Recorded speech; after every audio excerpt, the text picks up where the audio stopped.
Olá, esse é o programa Municípios em Ação. Primeiramente, queremos agradecer a sua audiência. No programa de hoje, nós vamos saber a história não só da Baixada, mas do estado do Rio de Janeiro e do Brasil. O nosso convidado de hoje é o Dr. José Luiz. Ele é presidente do Instituto Geográfico e Histórico de Nova Iguaçu e vai estar fazendo um balanço geral da importância desse instituto. E também falando, uma matéria que é muito polêmica, falando da Fazenda São Bernardino. E eu quero começar o programa agradecendo a participação do Dr. José Luiz aqui conosco no programa Municípios em Ação. Bom dia, Renato. Bom dia, ouvintes. É um prazer estar de volta aqui no seu programa. A última entrevista que aqui participei, mandei o link para alguns amigos, né, pesquisadores, gostaram muito, fizeram vários elogios, né? E é sempre um prazer estar aqui para falar do nosso município, da nossa cidade, né? E, infelizmente, parece até que a gente combinou a roupa de novo, né? É uma coisa impressionante, né? É meu irmão que eu não sabia que tinha. Mas só falta de ganhar na Mega Sena, né? Jogamos hoje, né? Fizemos um joguinho aqui junto para ver se essas coincidências ajudam, né? Doutor Zé Luiz, eu posso chamar de você? Pode, à vontade. Zé Luiz, o Instituto Geográfico, Instituto Histórico e Geográfico de Nova Iguaçu, Isso. É um instituto importante que resgata o legado da história da Baixada, Nova Iguaçu e do Brasil. Eu queria que primeiro você pudesse fazer, para quem está nos assistindo, o que significa esse instituto aqui em Nova Iguaçu. Pois não. Esse instituto foi fundado no dia 15 de novembro de 1962. O Zanon de Paula Barros, que é vivo ainda, mora em São Paulo e é membro até hoje, né? Presidente de honra. Professor Rui Afrano Peixoto, Ney Alberto Gonçalves de Barros e Valdir Pereira. E mais algumas pessoas que não me recordo só o nome. Só peso pesado, né? Só peso pesado. Né? Eugênio Bovalet também, que era radialista, tinha uma rádio Cultura de Nova Iguaçu, Cultura Futurística, funcionava na Praça da Liberdade, também foi membro, né? Foi fundado em 62 e a primeira diretoria tomou posse no dia 15 de janeiro de 63. Estava presente o prefeito da época, Aloysio Pinto de Barros, que tinha sido tabelião do quarto ofício, né? E era vice-prefeito e tomou posse do cargo de prefeito e deu posse à primeira diretoria do Instituto. E o Instituto, ele existe, é uma instituição privada para reunir documentos, pesquisadores, né, sobre a história da Baixada, e especialmente a de Nova Iguaçu e dos antigos distritos que faziam parte, Queimados, Belfor Roxo, Nilópolis, Caxias. E ele é um instituto, atualmente está numa nova fase, né? Admitimos vários novos membros, pesquisadores de toda a ordem, pode ser gente até de fora de Nova Iguaçu, temos membros até de Barbacena, aí chama-se membro correspondente. Ele funciona mais ou menos como funciona o Instituto Histórico e Geográfico do Rio de Janeiro, ou o brasileiro, né? Foi fundado em 1834 por Dom Pedro II. Nós até somos afiliados do Instituto Histórico e Geográfico Brasileiro e temos parceria com todos os institutos de outros municípios. Hoje, por causa da internet, a gente é ligado até por causa da internet. Você tem uma reunião mensal, tem um grupo formado só por institutos históricos. Videoconferência. Videoconferência, fazemos isso. Agora mesmo está em elaboração um trabalho conjunto sobre escravidão. Então, vários institutos, nós temos membros do nosso instituto que estão preparando essa matéria para apresentar ano que vem. Né? Vários institutos. No centenário da independência, aliás, do bicentenário, foi apresentado um trabalho sobre a participação dos municípios brasileiros na independência. Vários institutos fizeram um trabalho. Então, a gente tem, assim, amigos em todos os municípios, né? E esse é o papel dele. Agora, é uma instituição de pesquisa, né?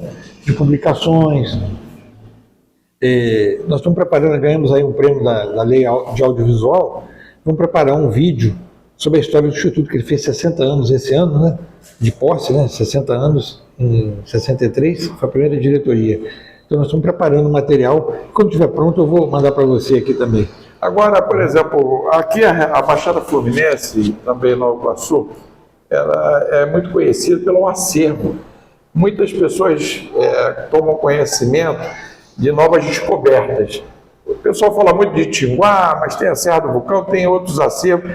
E eu, inclusive, tive amizade com o Ney Alberto, muitas das vezes fazendo até entrevista com ele, e ele conseguiu descobrir uma quantidade de materiais que foram encontrados aqui na Nova Iguaçu. O Instituto toma conta disso? Toma conta disso. O nosso material, alguma coisa está conosco na sede, outros ainda estão espalhados em outras instituições.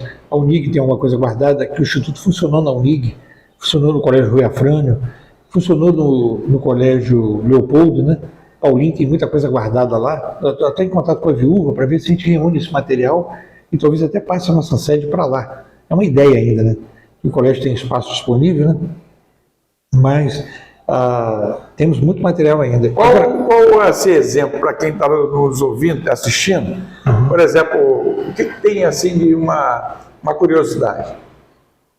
A maioria é fotografia, né? Nós fizemos muitas fotografias históricas, né? Aquela descoberta daquela barcaça lá em Iguaçu Velho, que o Ney e o Valdir descobriram, está lá até hoje, ela não foi retirada do lugar ainda não, né? Porque não tem nem onde guardar. Ela continua lá, logo na saída do Porto de Iguaçu, aquela barcaça está lá ainda. Mas a maior parte do nosso material são mapas copiados. Na época o Valdir ia para a Biblioteca Nacional, Arquivo Nacional, e copiava aquilo tudo em papel vegetal, cara. Hoje nós temos muito material digitalizado também, né? Pô, que legal. Tem um livro tombo que tem assim uma lista de 50 mais importantes materiais tombados, né? Aliás, guardados no Instituto. Isso futuramente, nesse vídeo, um dia que houver um museu em Nova Iguaçu, um lugar para expor isso, a nossa ideia é que esse material, isso não pertence a nós, pertence à cidade, né? Nós somos meros guardiões. Isso é importante a gente estar frisando sobre isso. Agora, tem uma matéria que é importantíssima, em que passa ano, entra governante, sai governante, e que é uma dúvida danada. Uns acham que é um local espírita, outro acha até que é um local de disco voador, outro fala que é um local que tem um enigma gigantesco, que é a Fazenda São Bernardino. Eu queria que você pudesse passar a ideia do que foi a Fazenda São Bernardino e por que essas obras, que sempre é prometida, nunca chegam ao final. Olha, a Fazenda, se a gente começar pelo começo, né, ela foi uma construção feita pelo Coronel Bernardino de Melo, que era casado com Dona Cipriana, filho do Coronel Francisco José Soares, os poderosos da Vila de Iguaçu. Ele adquire aquele sítio, era o patrimônio inicial, formado por duas agregações de duas grandes propriedades, né? E ele começa a obra da fazenda em 1862. Dura 11 anos. Em 1875 ela é inaugurada, né? E ele residiu na fazenda com a esposa dele, a Dona Cipriana. Teve as filhas, né? Filhos também. E em 1882, mais ou menos, ele adquire o altar que vai funcionar na capela. Tinha uma capela interna, né? Eu tenho até um trabalho publicado sobre a fazenda, posso botar o link aí para você depois? Claro. De tanto dar entrevista e falar sobre essa fazenda para alunos de arquitetura, eu acabei escrevendo um artigo sobre ela, né? Um artigo até bem completo, que nunca se acaba, porque está sempre entrando coisa nova. Fizeram arqueologia recentemente nela, se descobrem coisas, a gente vai aumentando o artigo, né? E ele fica proprietário da fazenda até 1917, quando ele vende a fazenda para o Pedro Julião e o Giacomo Gavazzi, o italiano. Aí a família se desfaz das coisas da Vila de Iguaçu, né, e vem morar em Machambomba. A decadência dela começa já na venda, né? Os historiadores sempre ficaram muito curiosos por que o Bernardino resolveu fazer aquele prédio, aquele palacete, né? Numa ocasião que a Vila de Iguaçu já estava em decadência. Desde a inauguração da Estrada de Ferro, em 1858, um declínio do transporte fluvial, esse era o poder da vila, né? As tropas desciam a Serra do Comércio, carregadas de café, levavam daqui outras mercadorias para o interior. Então toda aquela troca que era própria da cidade de Iguaçu Velha, tinha muitos armazéns. O próprio Bernardino de Melo, junto com o sogro, tinham trapiches, né? Só para esclarecer quem está nos assistindo, né? No Rio de Janeiro e no Brasil. É no caminho que vai para Tinguá, né? A fazenda, sim. Isso. Ela fica na Estrada Zumbi dos Palmares, a antiga Estrada Federal. Fica logo ali à margem, a 1 quilômetro da Vila de Iguaçu, onde era a cidade de Iguaçu, né? E hoje só tem ruínas lá. E aí ele constrói aquela fazenda com aquele palacete e as pessoas ficaram admiradas.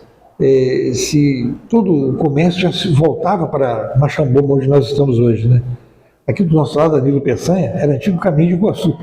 Saía direto da estação e ia para Iguaçu Velho pela estrada do Iguaçu. Né? Mas ele faz aquela fazenda, um luxo na época. Já tinha esquadrilha de vidro, né? A parte escura, que é o que se fecha, madeira, evidentemente madeiras nobres. Ela tinha todo um beiral de telha de louça, fabricada na fábrica de Santo Antônio do Porto, lá de Portugal. Eram telhas importadas, e usava telha comum de capa e canal. Já os tijolos, já era uma construção que não era estuque nem taipa, já era tijolo, né? Tijolos gigantes, maciços, foram fundidos ali em olarias da própria Iguaçu. Aliás, olarias, a exploração do tijolo também foi uma riqueza de Iguaçu, né? E é uma fazenda, não se sabe quem foi o arquiteto construtor dela, pelo menos eu nunca soube, mas muito bem construída. Carlos Drummond de Andrade, no processo de tombamento dela, já nos anos 50, né? Ele era funcionário do IFAM.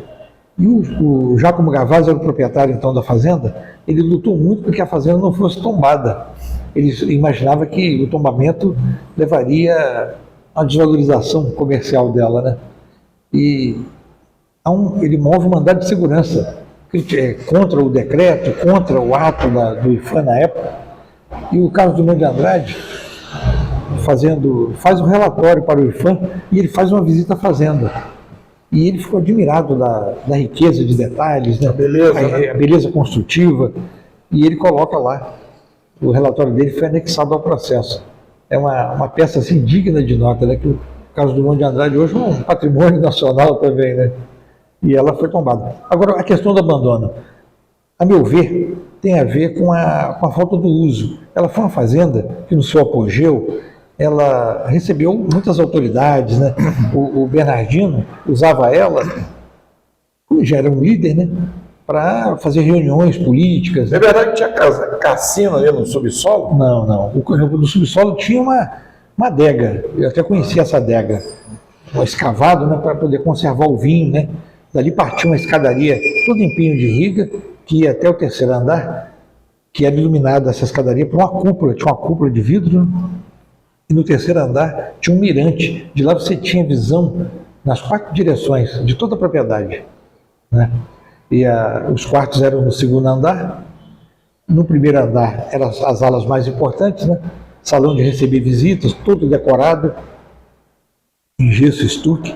Tinha uma sala de música, também com o teto todo decorado com motivos musicais.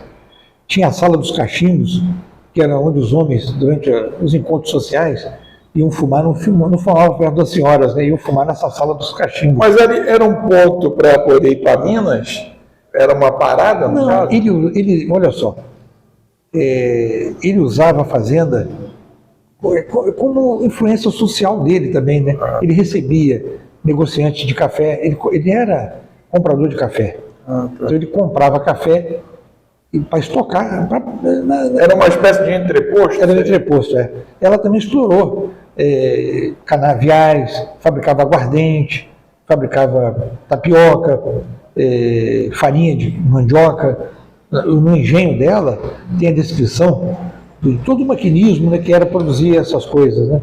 As taxas de purga da cana, né, para fazer o alambique, né? E tinha um lugar da bagaceira onde se guardava o bagaço para depois usar nas fornalhas. Ela era toda usada. Mas ali ainda tinha povo escravizado ali? Olha, não usou muito escravo, não. Nós contamos em torno de 11 escravos ao longo do período todo, muito pouco.